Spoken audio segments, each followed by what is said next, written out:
Hello friends, তোমরা কেমন আছো?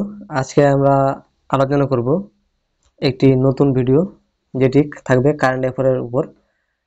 মানে এই বছরের জানুয়ারি মাসের মোস্ট মোস্ট ইম্পর্টেন্ট, মানে খুবই ইম্পর্টেন্ট, যে প্রায় 50টি মতন কারেন্ট অ্যাফেয়ার আমি তোমাদের বাছাই করে নিয়ে এসেছি। আর তোমরা যারা ভিডিও দেখছো, যদি মনে করো না যে এই ভিডিওটি তোমাদের উপকার আসছে, অবশ্যই চ্যানেলটিকে সাবস্ক্রাইব করে দিও, বেল আইকন অন করে দিও এবং বন্ধুদের মধ্যে শেয়ার করে দিও। তোমাদের সুবিধার জন্য আমি বাছাই করে তোমাদের জন্য কয়েকটি এমসিকিউ নিয়ে এসেছি, কারেন্ট অ্যাফেয়ার নিয়ে এসেছি, কোশ্চিন, যেগুলি জানুয়ারি মাসের উপর। আমি তোমাদের এইভাবে মোট 12টি ভিডিও নিয়ে আসবো। প্রতিটি মাসের একটি করে ভিডিও একটু বড় হলেও তোমরা মনোযোগ সহকারে পুরো ভিডিওটি দেখার চেষ্টা করবে। তাহলে চলো দেখে নিই জানুয়ারি মাসে যে 50টি মোস্ট ইম্পর্টেন্ট কারেন্ট অ্যাফেয়ার কি আছে। দেখো কি বলেছে। 1 নম্বর প্রশ্ন দেখো, বিশ্ব ব্রেইল দিবস পালন করা হয় 4 জানুয়ারি। এবছরের থিম কী ছিল?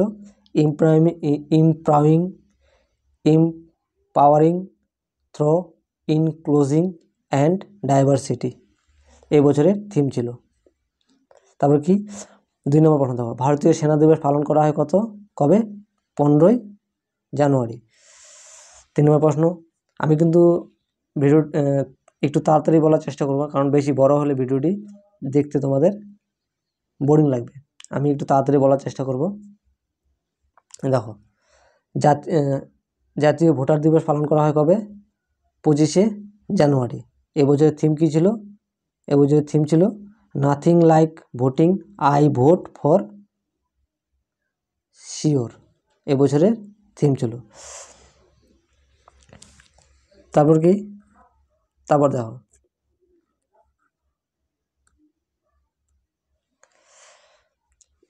4 নম্বর প্রশ্ন, ভারতের শহীদ দিবস পালন করা হয় 23 জানুয়ারি। 5 নম্বর প্রশ্ন দেখো, 16তম অর্থ কমিশনের চেয়ারম্যান পদে নিযুক্ত হলেন কে? Aurobindo পানাগাড়িয়া।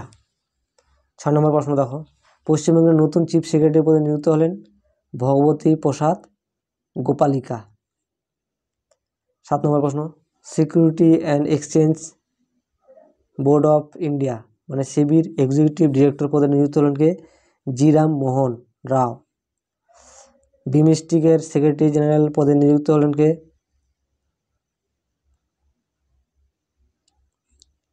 Indramani Pandey. World Trade Organization WTO ভারতের রাষ্ট্রদূত হিসেবে নিযুক্ত হলেন কে? সেম্বিল পান্ডিয়া। তারপর ইউনিয়ন পাবলিক সার্ভিস কমিশনের মানে UPSC চেয়ারম্যান পদে নিযুক্ত হলেন কে? সিল বর্ধন। তারপর 11 নম্বর প্রশ্ন দেখো, ইন্ডিয়ান আর্মির প্রথম মহিলা সুবেদার হিসেবে নিযুক্ত হলেন কে? প্রীতি রজক। তারপর কি? ট্রাই মানে Telecom Regulatory Authority of India ট্রাইয়ের চেয়ারম্যান পদে নিযুক্ত হলেন কে? অনিল কুমার লাহোতি। 13 নম্বর প্রশ্ন দেখো, 2024 সালে অস্কারের জন্য মনোনয়ন পেলেন কে? কোন মুভি? 12 fail movie. তারপর কি? ভারতের সবচেয়ে পরিষ্কার পরিচ্ছন্ন শহরের তকমা পেল যৌথভাবে ইন্দোর ও সুরট। কোন শহর? ইন্দোর ও Surat. Best FIFA men's player for 2023 award জিতলেন কে? Lionel Messi. তিনি কোন দেশের প্লেয়ার? যদি প্রশ্ন আসে কী হবে উত্তর? আর্জেন্টিনা। আমরা মোটামুটি যারা ক্রিকেট বা ফুটবল খেলা দেখি মোটামুটি সবাই জানি।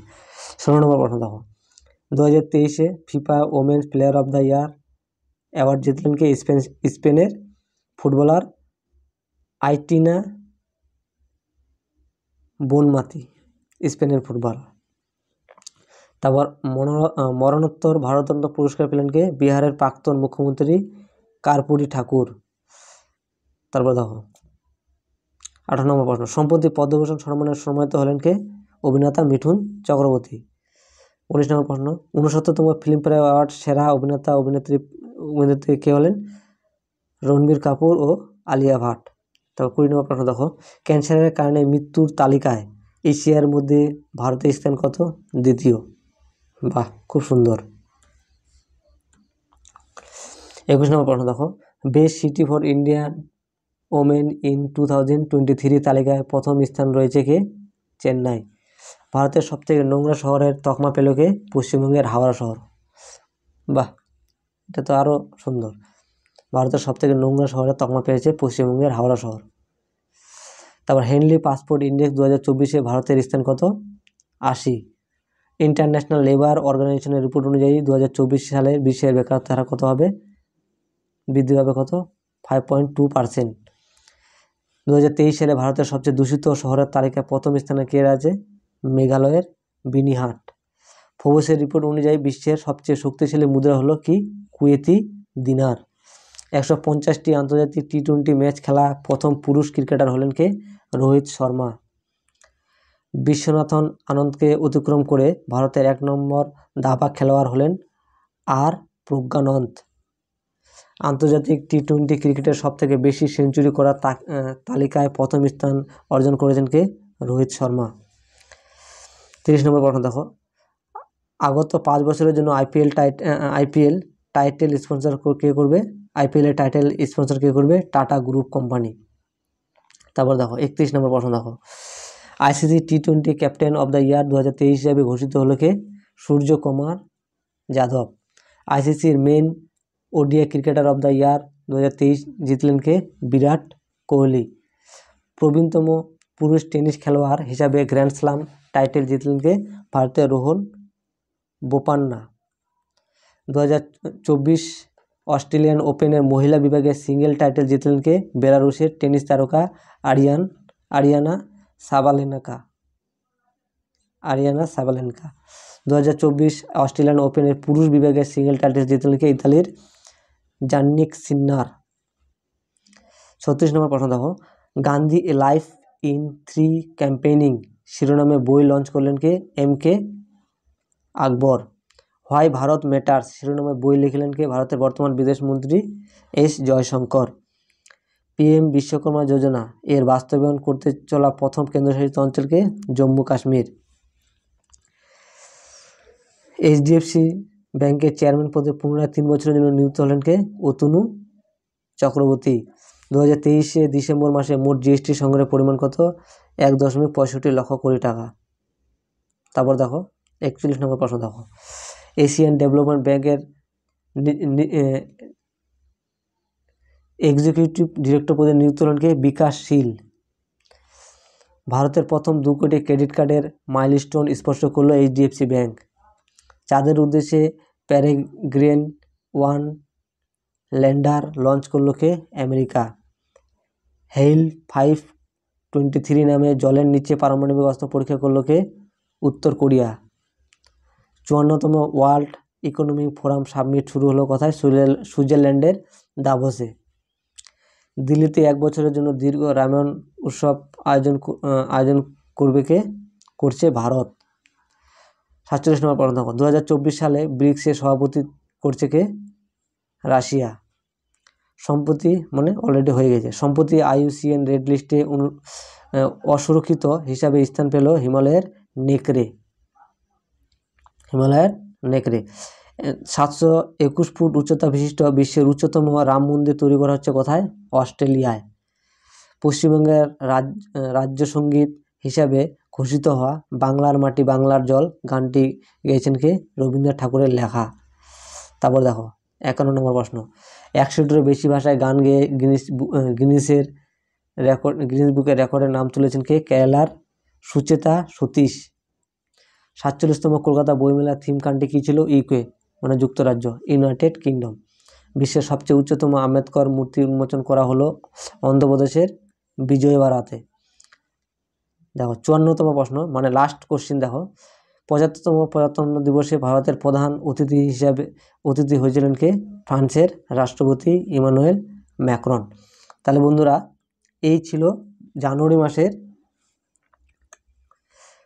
Most important 54টি current affair. আর এগুলি কিন্তু আমাদের রাজ্যে বা কেন্দ্রশাসিত যে কোনো এক্সামের জন্য, যে কোনো কম্পিটিটিভ এক্সামের জন্য খুবই খুবই গুরুত্বপূর্ণ। যেসব এক্সামগুলোতে কারেন্ট অ্যাফেয়ার আসে। আমি এই জানুয়ারি মাসের যতগুলি ইম্পর্টেন্ট কারেন্ট অ্যাফেয়ার ছিল বাছাই করে তোমাদের জন্য এই ভিডিওটি দিয়ে দিলাম। ভিডিওটি একটু বড় হলেও মনোযোগ সহকারে দেখবে, তাতে তোমাদের অনেক কাজে আসবে। একটি ভিডিওতে জানুয়ারি মাসের টোটালি কারেন্ট অ্যাফেয়ার এই ভিডিওতে দেওয়া থাকলো। ভিডিওটি বেশি বড় হবে না, দেখো 10 থেকে 11 মিনিট, 11টা মিনিটের মধ্যে 154টি কোশ্চিন তোমরা কমপ্লিট করতে পারবে। এভাবে আমি তোমাদের আরও 11টি ভিডিও নিয়ে আসবো কারেন্ট অ্যাফেয়ারের উপর। জানুয়ারি মাসে দিয়ে দিলাম, সামনের সপ্তাহের দিকে ফেব্রুয়ারি মাসের যে মোস্ট ইম্পর্টেন্ট যতগুলো কারেন্ট অ্যাফেয়ার হবে মোটামুটি 40-50টি আমি তোমাদের একটি ভিডিওতে দিয়ে দেবো। তাহলে তোমরা যারা প্রিপারেশন নিচ্ছ অবশ্যই এই ভিডিওটি দেখবে, তোমাদের কাজে আসবে। আমি তোমাদের বাছাই করে নিয়ে এসেছি। তাহলে বন্ধুরা, আজকের জন্য এতটুকুই এই ভিডিওতে জানুয়ারি মাসের সম্পূর্ণ কারেন্ট অ্যাফেয়ার। আজকের জন্য এতটুকুই থাকলো। তোমরা পরবর্তী ভিডিও দেখার জন্য অবশ্যই চ্যানেলটিকে সাবস্ক্রাইব করে নিও, বেল আইকন অন করে দিও, বন্ধুদের মধ্যে শেয়ার করে দিও। তাহলে তোমরা সবাই ভালো থেকো, ধন্যবাদ।